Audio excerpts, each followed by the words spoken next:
یہ شوال کا مہینہ ہے اور آپ جانتے ہیں اس شوال کے مہینے میں انہدام جنت البقیع 1956 میں گورنمنٹ آف سعودیہ نے جنت البقیع میں جتنے مزارات تھے وہ منہدم کر دیے، جس میں جناب سیدہ فاطمہ الزہرا سلام اللہ علیہا اور ام البنین جو کہ والدہ گرامی حضرت عباس علمدار ہیں، اور اسی طرح 4 ائمہ حضرت امام حسن مجتبی علیہ السلام اور حضرت امام زین العابدین علیہ السلام اور حضرت امام محمد باقر علیہ السلام اور حضرت امام جعفر صادق علیہ السلام اور اسی طرح جناب حلیمہ سعدیہ اور جناب ام سلمہ اور دیگر جو پیغمبر اسلام کی پھوپھیاں ان کی جو قبور تھی جنت البقیع میں، یہ سعودی گورنمنٹ نے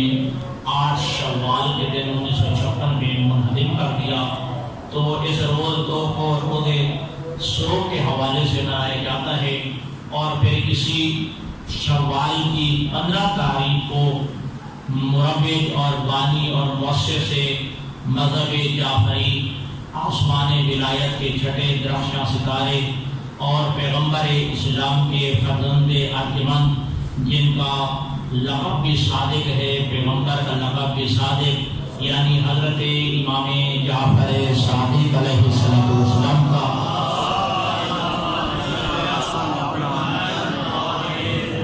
روز شہادت ہے۔ تو دل چاہتا ہے کہ اس امام علیہ السلام کے حوالے سے چند ایک باتیں، چند ایک معروضات اور گزارشات آپ کی خدمت عالیہ میں عرض کی جائے۔ امام صادق علیہ السلام، کیونکہ آپ جانتے ہیں کہ امام محمد باقر اور حضرت امام جعفر صادق علیہ السلام کے زمانے میں بنی امیہ اور بنی عباس کے درمیان اقتدار کی کشمکش شروع ہو گئی۔ وہ اپنے اقتدار کے حوالے سے آپس میں داستوں گرباں ہو گئے۔ ہمارے ان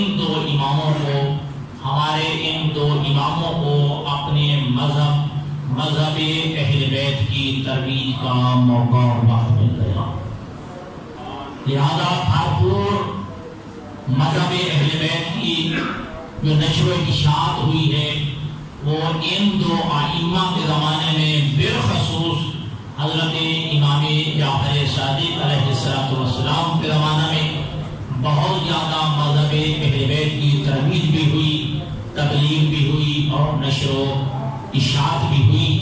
ورنہ یہ مذہب تو حقیقت میں مذہب امام حسین ہے، مذہب امام حسین حقیقت میں مذہب امام حسن ہے، امام حسن کا مذہب حقیقت میں مذہب علی ابن ابی طالب ہے، اور مکتب علی ابن ابی طالب حقیقت میں مکتب پیغمبر ہے، مکتب رسول ہے۔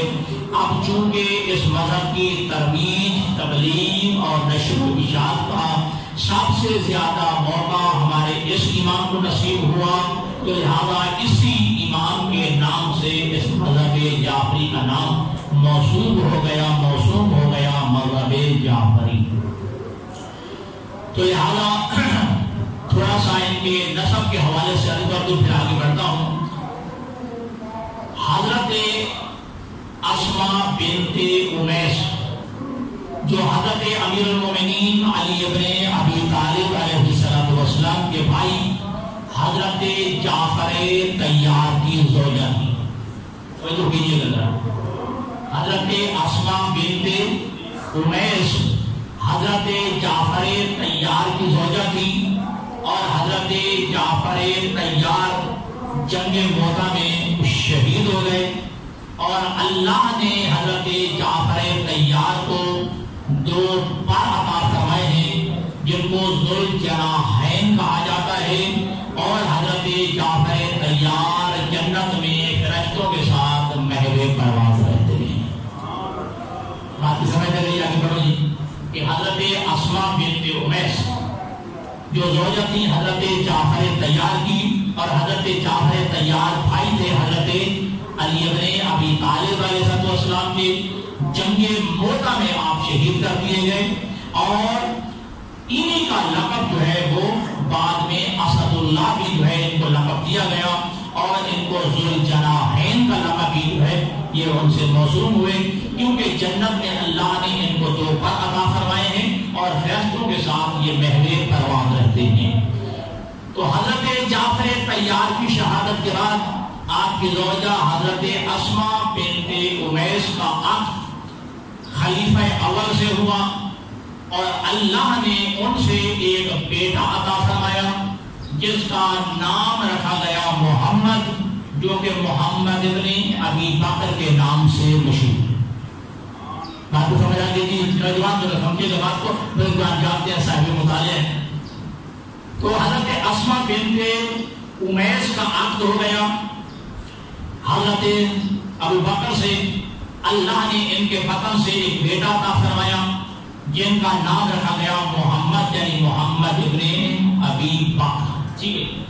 اور اللہ نے حضرت محمد پھر کی پہلے خلیفہ کی وفات کے بعد حضرت اسماء بنت امیس یہ حضرت امیر المومنین علی ابن ابی طالب علیہ السلام کی زوجہ ہے.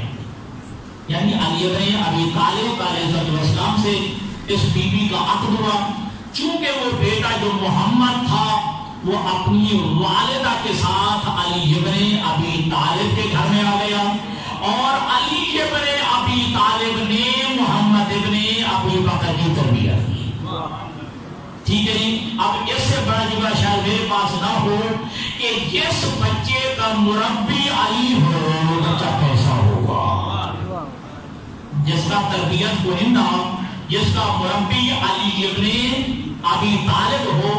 علی ابن ابی طالب جیسے ہستی نے، شخصیت نے، ذات نے جس بچے کی جو ہے تربیت کی، اس کا نام تھا محمد ابن ابی بکر. اور علی ابن ابی طالب جو ہے وہ فخر کیا کرتے تھے یہ اس کے سر سے میرا بیٹا ہے. ٹھیک ہے جی. محمد ابن ابی بکر پہ فخر کرتے تھے کہ یہ اس کے سر سے میرا بیٹا ہے. تو یہ علی ابن ابی طالب کا تربیت کرنا، علی ابن ابی طالب کا جو ہے یہ تربیت یافتہ تھا محمد ابن ابی بکر. ٹھیک ہے. محمد ابن ابی بکر کو اللہ نے ایک بیٹا عطا کیا جس کا نام تھا قاسم.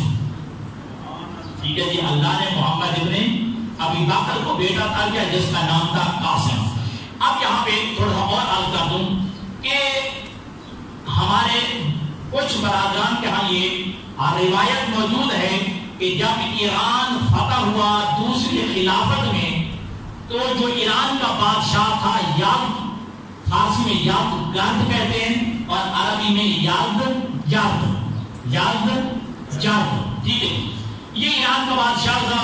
دوسری خلافت میں ایران فتح ہوا، تو لہذا اس کی 2 بیٹیاں بھی جو ہے وہ گرفتار ہو کے خلافت ثانیہ میں یعنی دوسری خلافت میں دربار میں پہنچی، اور ان 2 شہزادیوں کو، ان 2 بچیوں کو بادشاہ کی بیٹیاں تھی کنیزی میں دینا چاہا. تو علی ابن ابی طالب علیہ السلام نے فرمایا بادشاہوں کی بیٹیاں کنیزیوں میں نہیں دی جاتی. ٹھیک ہے. ان کو کنیز نہیں بنایا جاتا. تو لہذا پھر کیا کیا جائے؟ تو علی ابن ابی طالب علیہ السلام نے ان 2 بیٹیوں میں سے ایک جس کا نام شہربانو تھا اپنے شہزادے امام حسین سے عقد فرما دیا، اور جو دوسری بچی تھی جس کا نام گیہان بانو تھا اس کا عقد محمد ابن ابی بکر کے ساتھ کر دیا. ٹھیک ہے. یہ روایت ہے، عام مشہور ہے، لیکن ہمارے علماء نے اس کی تردید کی ہے. حتیٰ کہ اہل سنت عالم دین مولانا شبلی نعمانی نے بھی جو ہے اس روایت کی تردید کی ہے. انہوں نے کہا کہ دور خلافت میں، یہ دوسری خلافت میں جب جو ہے یہ مدائن فتح ہوا ہے، یہ مدائن جو ہے ایران کا حصہ تھا، مدائن فتح ہوا تو جب کی عمر صرف 22 سال تھی. جب اس کی عمر 22 سال تھی تو اس کی 2 بیٹیاں تھی. بڑی کیسے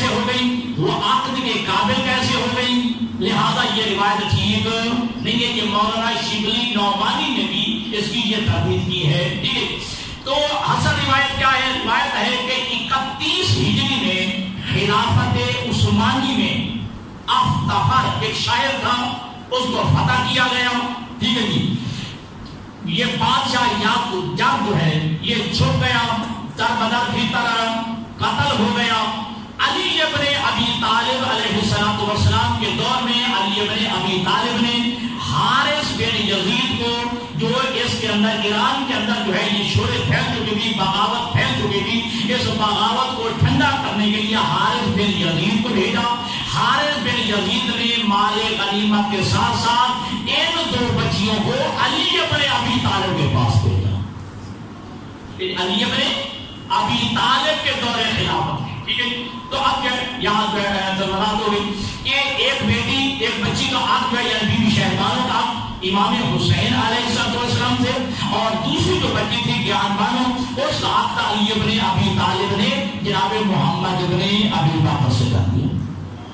لہذا محمد ابن ابی بکر، ٹھیک ہے جی، اور گیان بانو ان سے اللہ نے ایک بیٹا عطا کیا جس کا نام تھا قاسم. ٹھیک ہے جی. قاسم کی جی اللہ تبارک و تعالی نے جو ہے ایک بیٹی عطا کی قاسم کو جس کا نام تھا ام فروا. ام فروا کا عقد حضرت امام محمد باقر علیہ السلام سے. تو امام محمد باقر اور بی بی ام فروا سے اللہ نے حضرت امام جعفر صادق علیہ السلام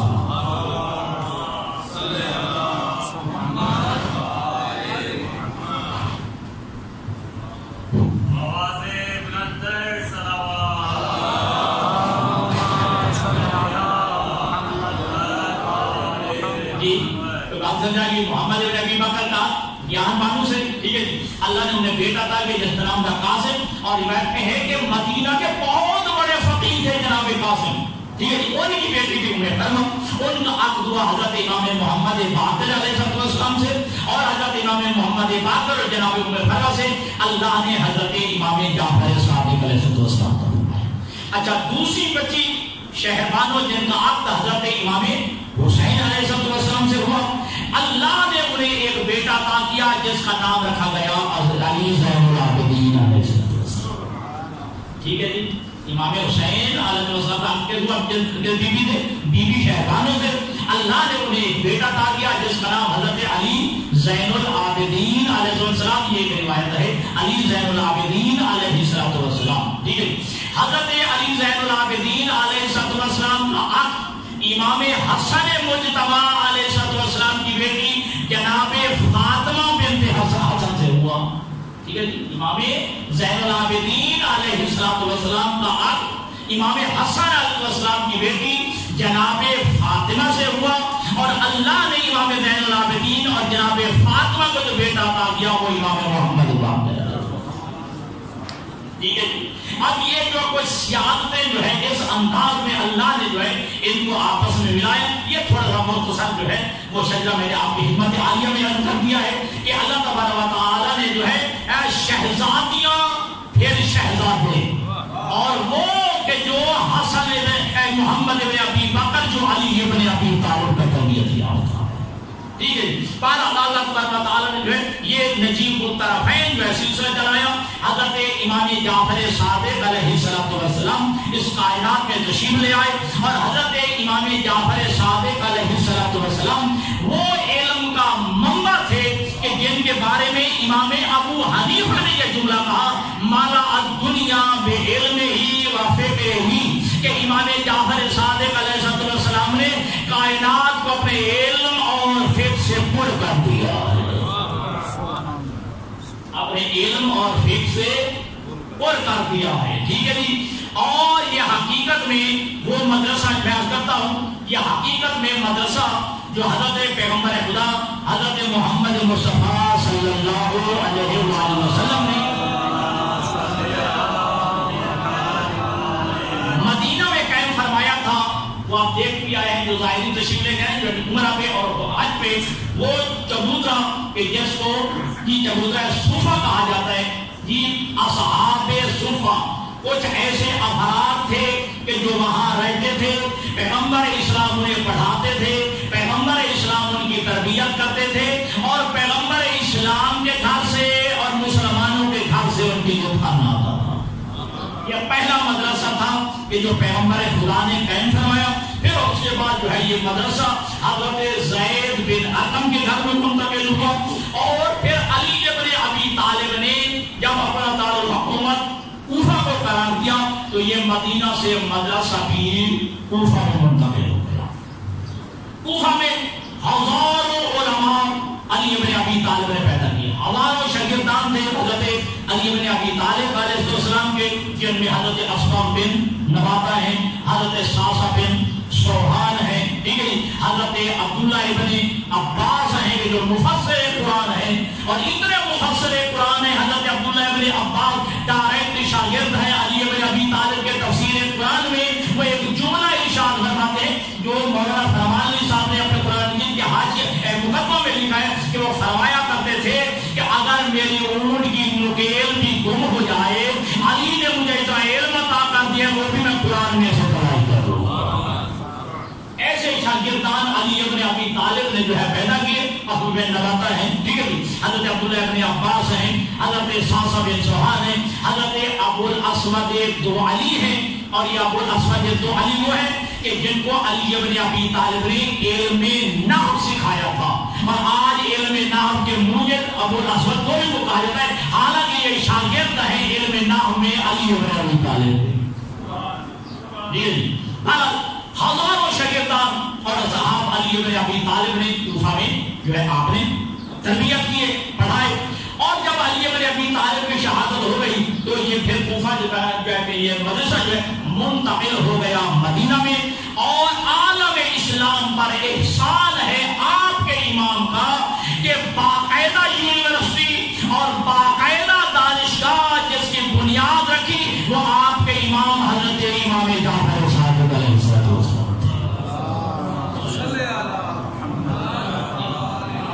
اور پھر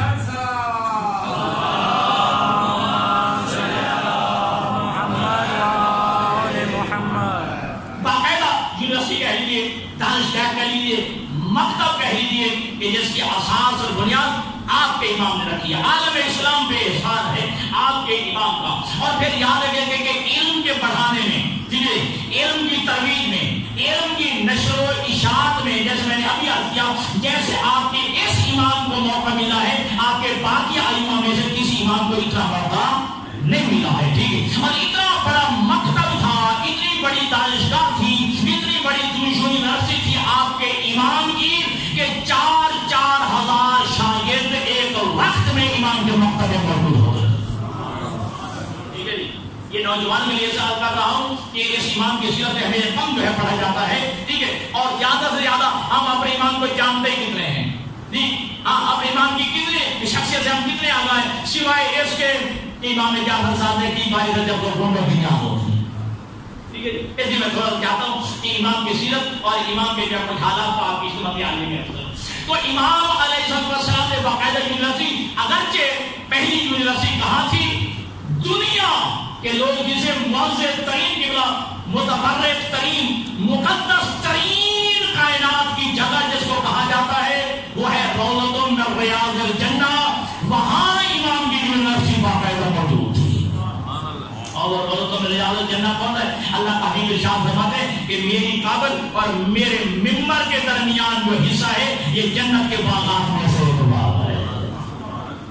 میرا ممبر اور میری قبر مبارک کے درمیان کا جو حصہ ہے یہ کیا ہے؟ روضۃ من ریاض الجنہ، یہ جنت کے باغات میں سے ایک باغ ہے.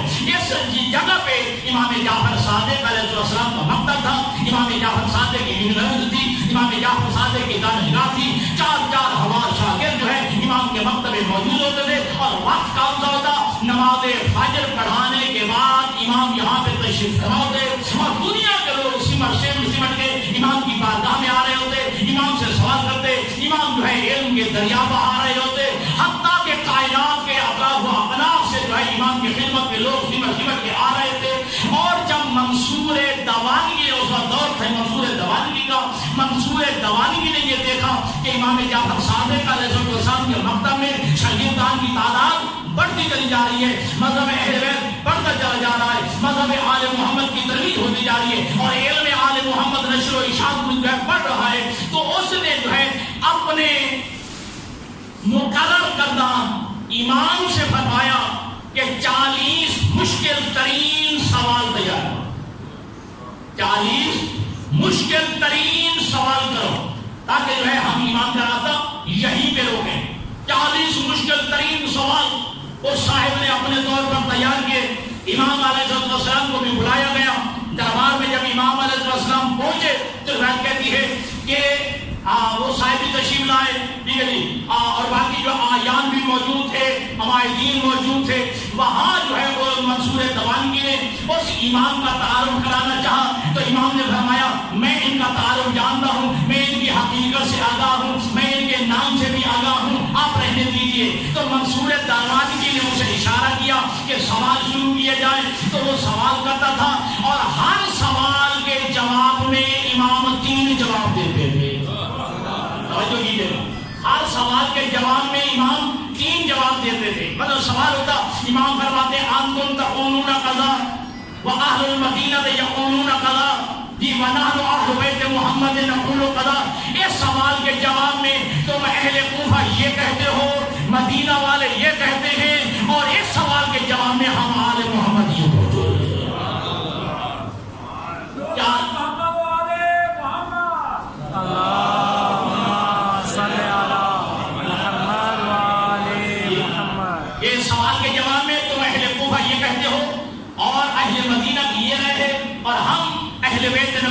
یہ کہتے ہیں، یہ سوال ایک ہوتا اور ہر سوال کے امام 3 نظریے پیش کرتے، 3 جو ہے آپ جواب دیتے۔ جب اس انداز میں امام نے جواب دینا شروع کیے تو 40 جب جواب سوال کر چکا، یہ کہتا ہوا ایک جملہ اٹھا، ما رأیت افقہ من جعفر ابن محمد، خدا کی قسم میں نے کائنات میں جعفر صادق سے بڑا فقیہ نہیں دیکھا۔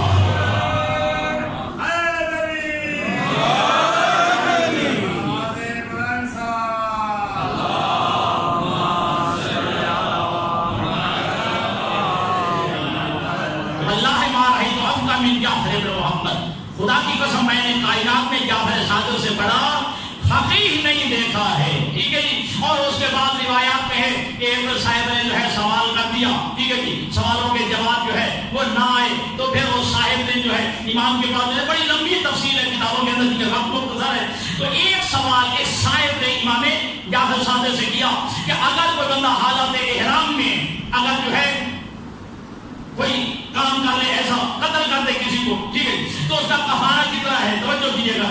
تو امام نے فرمایا میرا سوال ناقص ہے۔ 36 شکیں بیان کی امام نے۔ حالت احرام میں جو ہے اس محرم نے، اس حاجی نے قتل کیا ہے، وہ جانور قتل کیا یا پرندہ قتل کیا ہے؟ وہ جانور جنگلی تھا یا پالتو تھا؟ توجہ کیجیے گا، ٹھیک ہے جی۔ اچھا جو قتل کیا ہے، ٹھیک ہے جی، وہ نر تھا یا مادہ تھا؟ اچھا پرندہ تھا جی، پرندہ کون سا تھا؟ اب پرندہ جو ہے وہ انڈے دینے والا تھا یا وہ تھا جو انڈے دینے والا نہیں تھا؟ 36 شکیں بیان کی، 36 شکوں کی جو ہے امام نے جو ہے اس کی وضاحت فرمائی۔ تو یہ جملہ کہا اس دنیا کے امام نے، واللہ ما علم الناس لولا جعفر بن محمد مناسک الحج، خدا کی قسم اگر جعفر صادق نہ ہوتے تو کائنات کو پتہ نہ چلتا کہ حج کے مسائل کیا ہوتے۔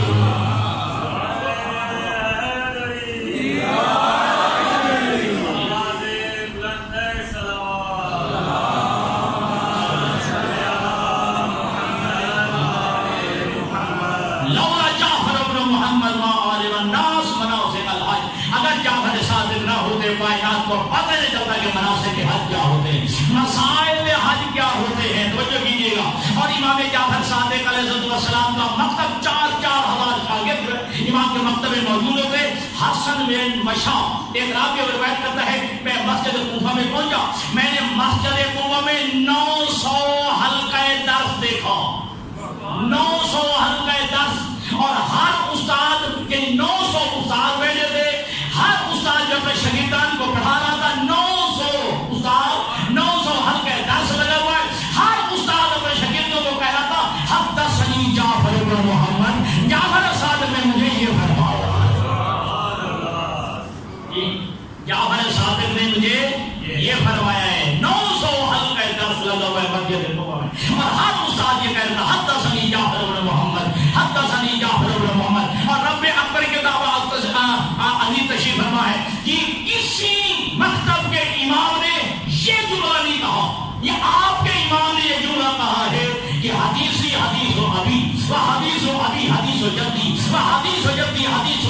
المومنین حدیث امیر المومنین حدیث رسول اللہ حدیث رسول اللہ قول اللہ عز و جل. جو میری حدیث ہے حقیقت میں میرے بابا کی حدیث ہے. جو میرے بابا کی حدیث ہے حقیقت میں میرے دادا کی حدیث ہے. جو میرے دادا کی حدیث ہے حقیقت میں امیر المومنین کی حدیث ہے. جو امیر المومنین کی حدیث ہے حقیقت میں حدیث پیغمبر ہے. اور حدیث پیغمبر حقیقت میں قول خدا ہے.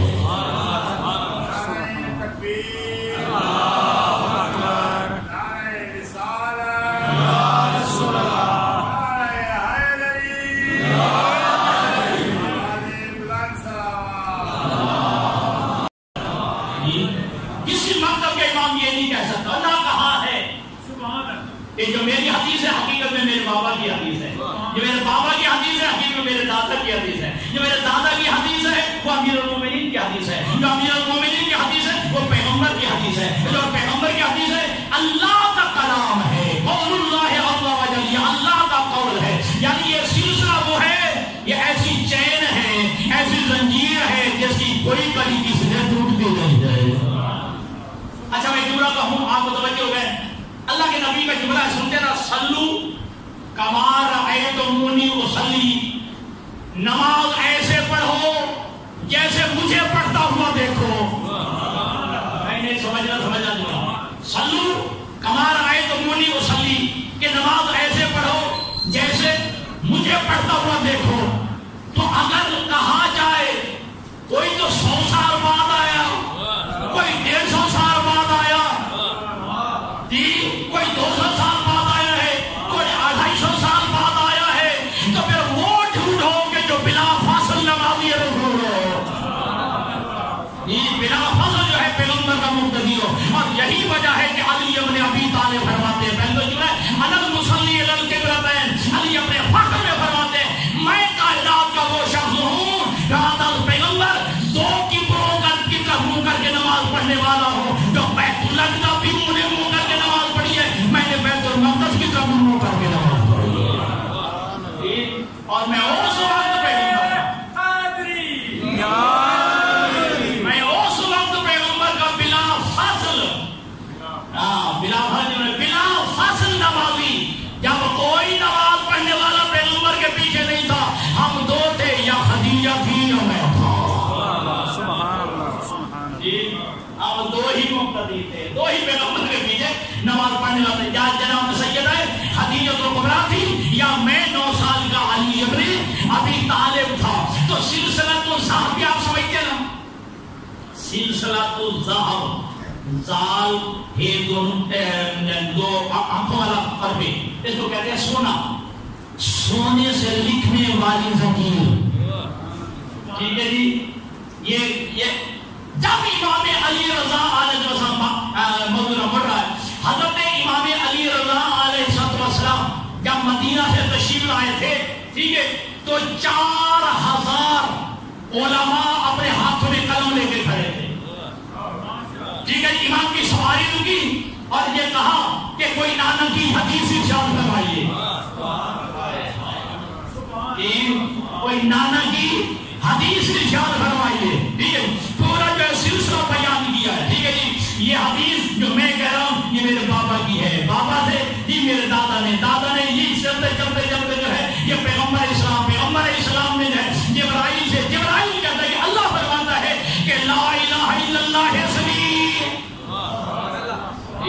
لا الہ الا اللہ حسنی, لا الہ الا اللہ میرا مضبوط قلعہ ہے. فمن دخل حسنی آمن من عذابی, اور جو میرے اس مضبوط قلعے میں داخل ہو گیا وہ میرے عذاب سے محفوظ ہو گیا.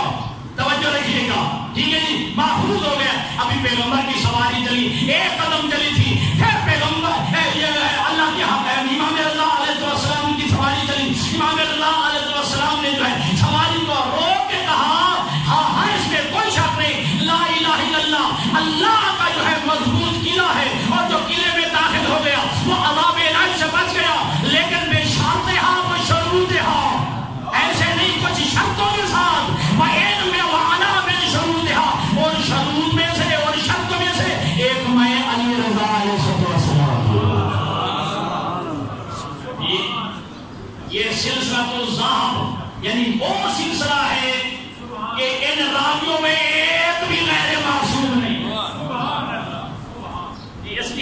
مضاف کر دیتا ہے جو سونے سے لکھنے کے لائق ہے یہ حدیث، ٹھیک ہے، اس میں کوئی ایک بھی غیر معصوم نہیں ہے۔ اور اہل سنت علماء مانتے ہیں، امام احمد رضا خامرین نے لکھا ہے اگر کسی پر جو بندہ جو ہے مجنون ہو جائے، پاگل ہو جائے، یہ حدیث پڑھ کے دم کر دی جائے، اس کا پاگل پانی دور ہو جائے۔ جی میں جملہ کہوں، یہ نہ ائمہ کے نام کی یہ برکت ہے کہ بندے کا جو ہے پاگل پانی دور ہو جائے، ان ائمہ کے سردار پیغمبر میں ہدیاں کیسے ہو سکتا؟ بات کبھی نہ ہو جائے۔ تو امام ابو حنیفہ، ٹھیک ہے جی، یہ جو ابھی میں نے عرض کیا ہے کہ وہ یہ کہتا وہ تھا واللہ ما رأیت افقہ من جعفر بن محمد، خدا کی قسم میں نے کائنات میں جعفر صادق سے بڑا میں نے فقیر نہیں دیکھا، باقاعدہ امام کی شاگردی میں ہے۔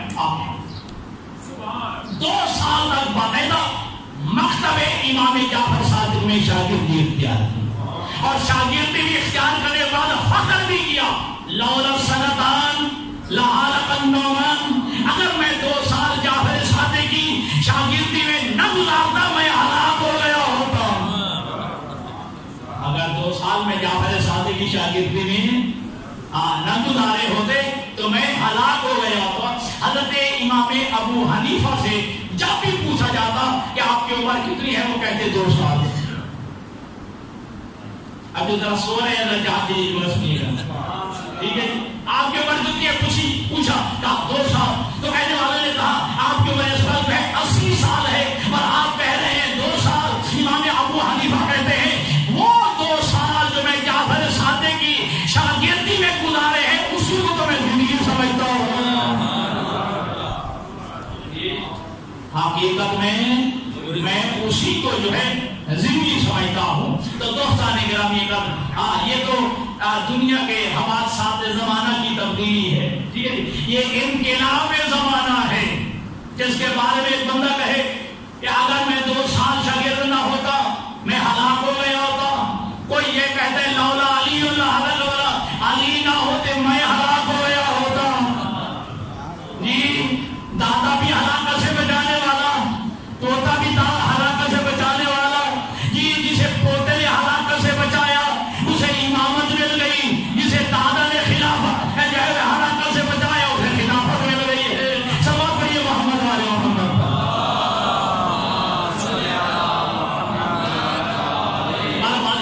گرمی کا موسم بھی ہے، امام علیہ السلام کے مکتب میں حضرت زرارہ بن عوف، محمد بن مسلم، ٹھیک ہے جی، مومن طاق اور حضرت حشام بن حکم جیسے اور آبان بن طلب جیسے شاگرد امام کے مکتب میں موجود۔ اور پھر امام کے مکتب کی خاصیت تھی کہ ہر فن میں ماہر تیار ہوتے تھے، سمجھ جیسے آپ آج کی زبان میں کہتے ہیں، ٹھیک ہے، علم ادبیات میں دیکھیں آبان بن طلب، اور فقہ میں دیکھیں تو جناب ابو بصیر نظر آتے ہیں، ٹھیک ہے جی، اور علم کلام میں دیکھیں حشام بن حکم نظر آتے ہیں، علم مناظر میں دیکھیں تو مومن طاق نظر آتے ہیں، اور امام جعفر صادق کے شاگردوں میں قبلہ سب سے کم سن ترین شاگرد حضرت حشام بن حکم ہے، 18 سال کی عمر ہے امام کا شاگرد حشام بن حکم، ٹھیک ہے، 18 سال کا شاگرد ہے امام کا، لیکن عظمت کتنی ہے توجہ لیجیے رکھیے گا۔ قام الامام الصادق وَيُكْرِمُهُ وَيَرْفَعُهُ مِنْ مَقَامِهِ، جب حشام بن حکم آتے تھے تو تمہارے زمانے کا امام یعنی امام جعفر صادق جو ہے وہ کھڑے ہو گیا، 18 سال کا شاگرد ہے، ٹھیک ہے جی، لیکن مرتبہ کتنا مقام ملتا ہے، امام کھڑے ہو کے احترام کیا کرتے تھے، قام الامام الصادق، امام صادق وَيُكْرِمُهُ، اور احترام کیا کرتے تھے، وَيَرْفَعُهُ مِنْ مَقَامِهِ، اپنی جگہ سے کھڑے ہو جایا کرتے تھے۔ امام صادق جب حج پہ تشریف لے گئے تو مینا میں خیمہ لگا ہوا تھا، امام خیمہ میں تشریف فرماتے اور آپ کے اصحاب بھی تشریف فرماتے۔ حشام بن حکم 18 سال کا نوجوان، 18 سال کا نوجوان ہے، جب خیمہ میں پہنچے ہیں تو امام صادق کھڑے ہو گئے استقبال کے لیے۔ امام صادق علیہ السلام جو کھڑے ہوئے اپنے شاگرد کے احترام کے لیے کھڑے ہوئے تو لوگوں کو ذرا پورا لگائے، بڑے بڑے لوگ بیٹھے کہتے ہیں کہ مولا آپ امام ہیں، آپ میں حجت خدا ہیں، وقت کے امام ہیں، یہ 18 سال کا نوجوان ہے، اس کے استقبال کھڑے ہوئے۔ امام نے فرمایا ھذا ناصرنا بقلبہ ولسانہ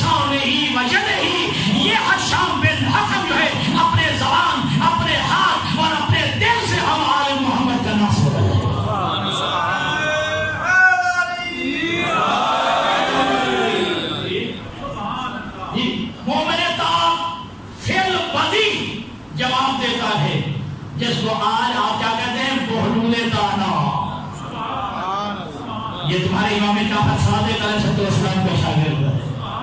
پھر بدیش ٹھیک ہے، بغیر سوچے وقت نہیں مانگتا، ٹھیک ہے جی. مومن تاج میں جیسا شاگرد امام کا ہے. زرارہ بن عاجم، محمد بن مسلم، ابان بن طالب، حضرت ابو بصیر، اور پھر ہر اچھا یہ دینی علوم تو امام پڑھاتے تھے. الجبرا، ہندسا، ٹھیک ہے جی، علم فقہ، علم ریاضی، علم کیمیا، کیمسٹری جسے کہتے ہیں، ٹھیک ہے جی. اور کیمسٹری میں جابر بن حیان جیسا شاگرد نظر آتا ہے. دنیا کے لوگ، ہم تک میں کہتا ہوں مشرق و مغرب کے لوگ جیسا جابر بن حیان پہ فخر کرتے ہیں، وہ تمہارے امام کا شاگرد ہے. علم کیمیا میں، علم کیمسٹری میں جو ہے وہ اپنے امام کا شاگرد ہے. اور آج بھی یورپ کی یونیورسٹیوں میں جابر بن حیان کے ہاتھ کے لکھے ہوئے کئی رسالے موجود ہیں جن سے کہ لوگ استفادہ کر رہے ہیں. بس یہ حشام بن حکم، ایک رسول جناب اللہ مطلب حشام بن حکم قاضی بصرہ، 18 سال کے لوگ ہیں. قاضی بصرہ امامت پہ گفتگو کرتے ہوئے امامت پر رد کر رہا تھا، امامت کی کوئی ضرورت ہے. حشام بن حکم بھی اس محفل میں موجود ہے. قاضی بصرہ کیا کہہ رہا ہے کہ امامت کی ضرورت نہیں ہے، امام نہیں ہونا چاہیے، کوئی ضرورت نہیں. حشام بن حکم سن رہے ہیں، جب اس کی بات ختم ہو گئی تو حشام بن حکم کہتے ہیں قاضی بصرہ بتائیے کیا آپ کی آنکھیں ہیں؟ قاضی بصرہ بتائیے آپ کی آنکھیں ہیں؟ یہ کیسا سوال ہے؟ میں نے سوال کیا ہے، آپ بہت بڑے قاضی ہیں، عالم ہیں، سوال کا تو مجھے حق حاصل ہے. ٹھیک ہے، سوال کو آنکھیں سے جواب دینا یہ بے اخلاقی فضیلت بھی ہے. ہاں میری آنکھیں ہیں، کیا کرتے ہو؟ یہ بھی تو بات اس میں دیکھتا ہوں. ٹھیک ہے، کیا آپ کی کان بھی ہیں؟ قاضی بصرہ کہتے ہیں ہاں. کیا کرتے ہو؟ میں ایسے سنتا ہوں. آپ کے جو ہاتھ بھی ہیں؟ قاضی بصرہ کہتے ہیں ہاں ہاتھ بھی ہیں. تو حشام نے کیا کرتے ہو؟ کہا اسے ان سے چیزیں اٹھاتا ہوں. اب توجہ کیجیے گا، یہ سارا کچھ پوچھنے کے بعد ایک جملہ کا حشام بن حکم ہے. اگر آپ کسی چیز میں شک کریں، ٹھیک ہے جی، ہاں یہ پوچھے آخر کے بارے میں پوچھا دل کہ تمہارا دل بھی ہے؟ کہا دل بھی ہے. اس سے کیا کرتے ہو؟ کہا جہاں آنکھ، جہاں کان، جہاں ہاتھ شک کریں ان کو یقین کی منزل پہ دل نہیں آتا ہے. دل جو ہے وہ فیصلہ کرتا ہے. جب ہاتھ شک کر رہا ہوتا ہے اسے یقین کی منزل پہ دل لے آتا ہے. جب آنکھ شک کر رہی ہوتی ہے دل اسے یقین کی منزل پہ. یہ جب ہے یہ جہاں تک حشام بن حکم نے جب منا لیا تو ایک جملہ کہا کہ جب اللہ نے تیری اس چھوٹی سی کائنات کو بغیر ایسے کے نہیں رکھا کہ جو شک سے نکال کے یقین تک لے آئے. یہ کائنات جو شک سے بھری ہوئی ہے ایک ایسا نہیں ہونا چاہیے جو کائنات کو شک سے نکال کے منزل یقین تک لے آئے. جو شک سے نکال کے منزل یقین تک لے آئے اسی کو امام کہا جاتا ہے. یہ روایت یہ کہتی ہے کہ فوراً یہ جملہ لگا انت حشام، کیا تو حشام ہے؟ ہاں میں حشام ہوں، جعفر صادق کا شاگرد. روایت کہتے ہیں کہ امام صادق علیہ السلام نے جناب حشام سے پوچھا میں نے سنا ہے قاضی بصرہ کے سامنے مناظرہ کیا ہے. جی مولا کیا ہے، میرا دل چاہتا ہے کہ ذرا بیان کرو. ہائے ہائے بات سنو، میرا دل چاہتا ہے کہ ذرا حشام نے کہا مرم مجھے حیا آتی ہے آپ کے سامنے کیسے بیان کرو. امام فرماتے ہیں میرا تو دل کہہ رہا ہے، میرا جو دل چاہ رہا ہے. جی اب جب قاضی بصرہ کے ساتھ مناظرہ حشام بن حکم نے بیان کیا، بیان کرتے کرتے جب ختم کیا ایک جملہ کہا کہ اے حشام بن حکم بتا یہ تیرے دل میں دلیل کہاں سے آئی ہے؟ حشام بن حکم یہ دلیل تیرے دل میں کہاں سے آئی؟ ویسے میرے دل میں آ گئی، یوں ہی میرے دل میں. امام فرماتے کہ نہیں حضرت ابراہیم اور حضرت موسیٰ کے صحیفوں میں یہ دلیل لکھی ہوئی ہے. اور کیا تو سمجھتا ہے کیا ہماری نظر رحمت نہیں تھی تیرے اوپر؟ ہماری نظر رحمت، نظر کرم جو ہے وہ بھی جو ہے تیرے اوپر تھی. ٹھیک ہے جی، ہم تیرا ساتھ. اور جب تک تم ہمارے معید رہو گے، جب تک تم ہمارے ناصر رہو گے اور روح اور قدس جو ہے تمہاری تعریف کرتا رہے. تو بہرحال بہت لمبی جو ہے تفصیل ہے امام کی. ایک جملہ اور میرا دل چاہتا ہے جب بات کرتا ہے جو امام کے زمانے میں جو آج کا کہنا میں ضروری سمجھتا ہوں، ائمہ کے زمانے میں فتنے بھی بڑے کھڑے ہوئے، ائمہ کے زمانے میں فتنے بھی بڑے ہوئے۔ حضرت امام جعفر صادق علیہ السلام کے ہی تو بیٹے تھے،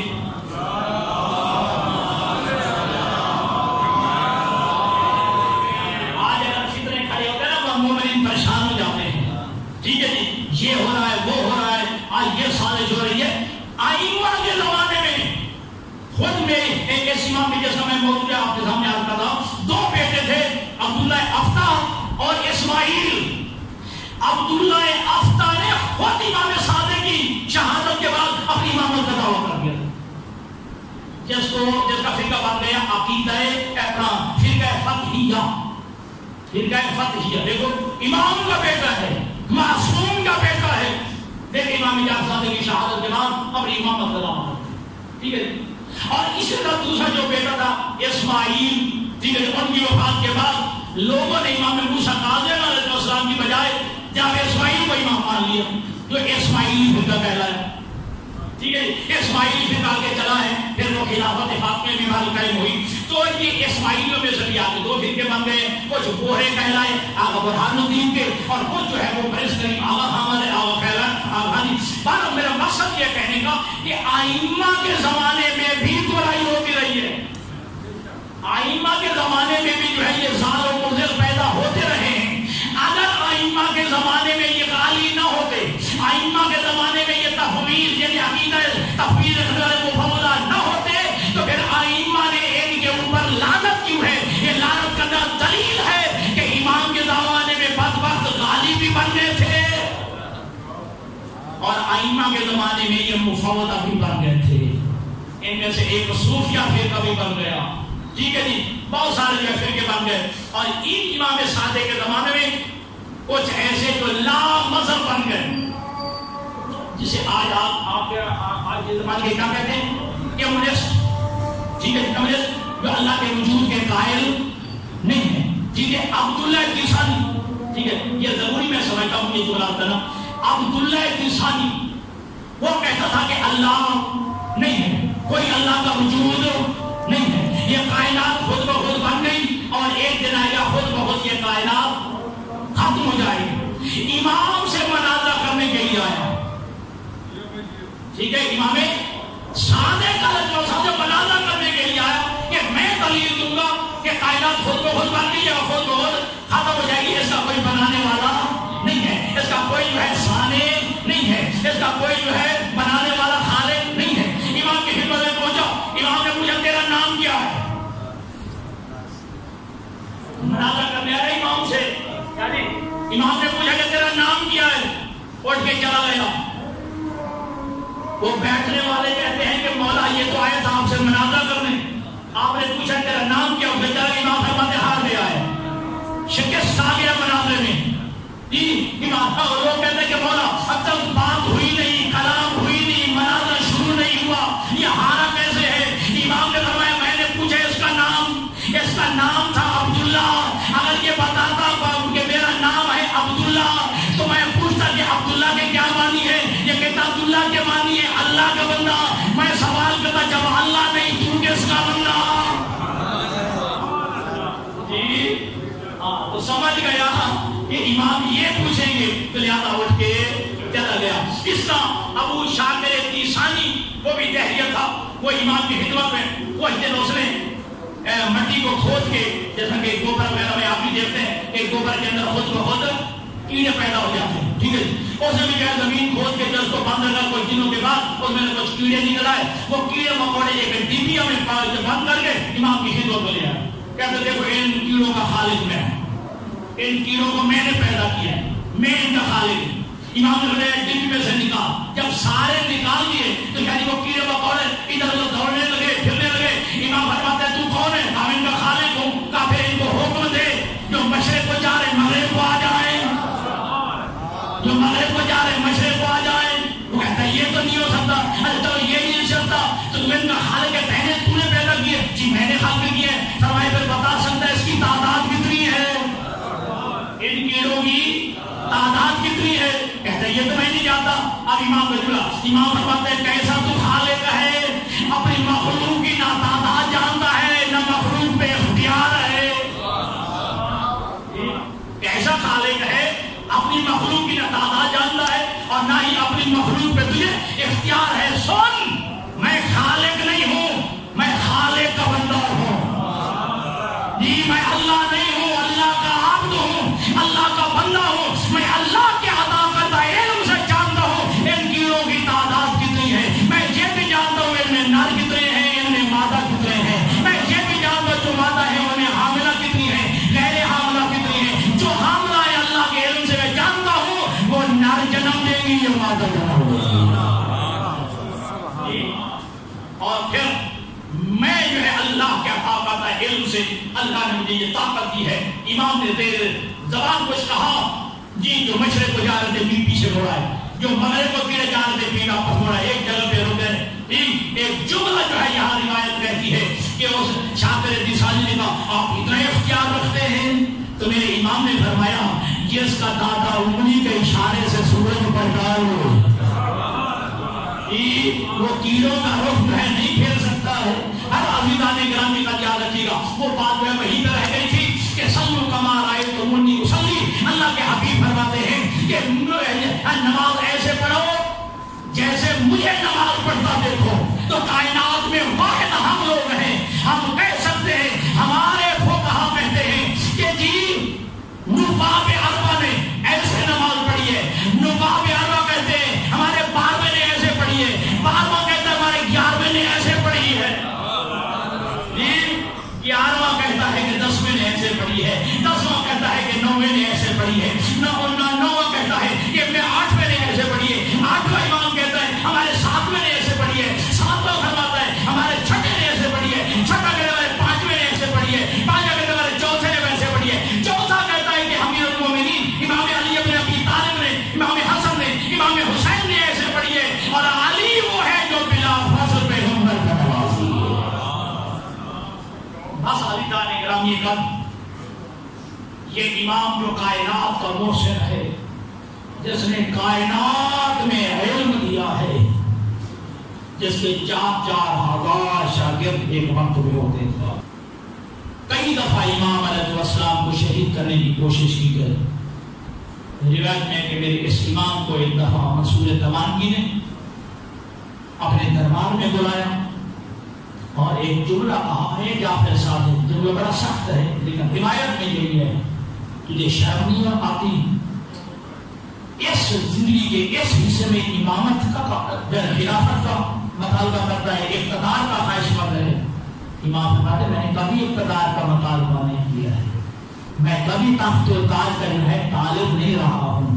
لیکن چونکہ ان کو خطرہ رہتا تھا، خود بخود لوگ ہمارے ائمہ کی طرف مائل ہو جاتے تھے. آپ کے علم کی وجہ سے، زہد و تقوی کی وجہ سے اسے تلوار نکال کے مارنا چاہیے. میں ابھی روایت پڑھ کی جمعہ سے پہلے آیا ہوں. جیسے اسے تلوار نکالی، امام جعفر صادق کے سامنے پیغمبر خدا کا چہرہ نظر آیا.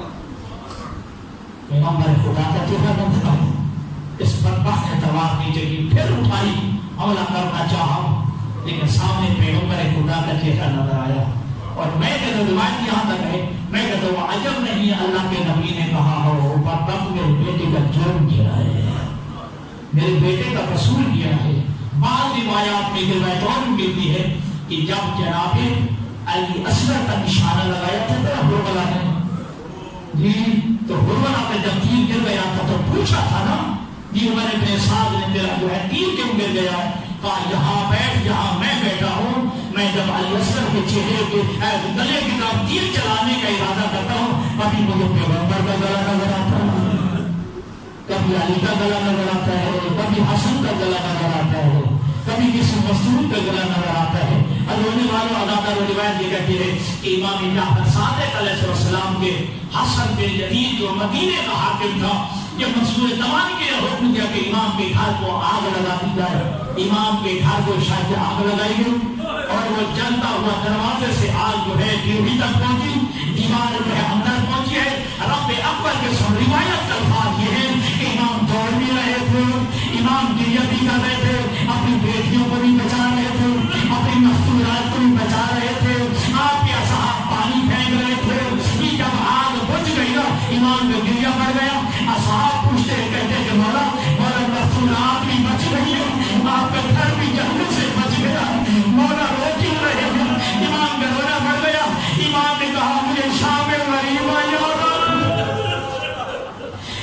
شام غریبہ یاد آتی ہے، آج آپ تھے، پانی بھی تھا، کہ آپ نے جو ہے گھر کو میں مجھے جلنے سے بچا لیا ہے، اور میں نے اپنی بیٹیوں کو بچا لیا ہے۔ آپ نے دیکھا نہیں ہے کہ میری بیٹیاں کبھی ادھر بھاگتی تھی اور میری بیٹیاں کبھی ادھر بھاگتی تھی۔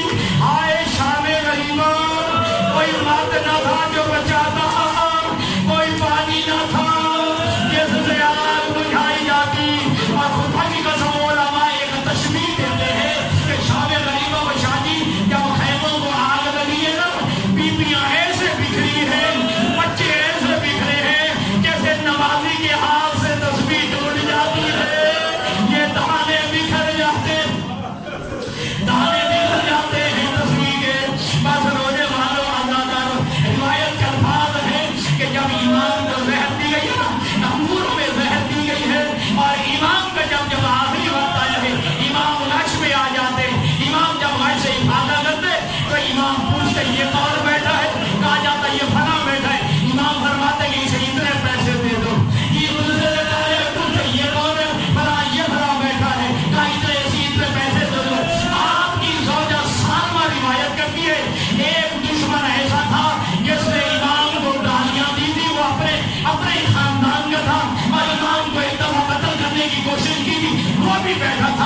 اللہ ان کا دین کرے اللہ